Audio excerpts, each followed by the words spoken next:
Office જવા મોડું થાય છે ના શું કરવા બેઠો? અરે આ કેરીઓ કાચી છે ને તો પકવું છું. આ તે રીતે પકવો છો? કોઈ એકે પેટી આપો આમ મૂકી નહીં, બધી ખાઈ જ જશે તો હું નાટક કરો ખોટું? પણ બધી પેટી આપણી પાકી હતી. આ તો આપણે ઓર્ગેનિક લાયા એટલે કાચી છે. પણ એ બધું ઓર્ગેનિક જ કહેવાય. ફેક્ટરી ના થાય કેરી. આ કોને કીધું ઓર્ગેનિક ના અનઓર્ગેનિક ને બધું? અરે એક રીલ જોયું તું એના અંદર એવું કીધું હતું કે છે ને આવી રીતે કાચી કેરી હોય ને તો આવી રીતે ઊભી મૂકવાની હા અને પછી એના અંદર આવી રીતે ડુંગળીઓ હોય ને આમ મૂકી દેવાની.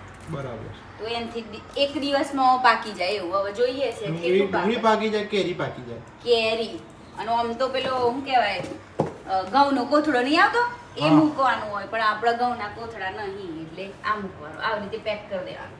હા એક દિવસમાં પાકી જશે એવું કહીશ. તો જોઈએ હવે પાકસકની રીલ જેટલું સાચું છે. યા એ વાતો આપણે હું તો પાકી જ જોયું. હું ખરેખર હવે બંધ કરાવું. હા તો ખાતા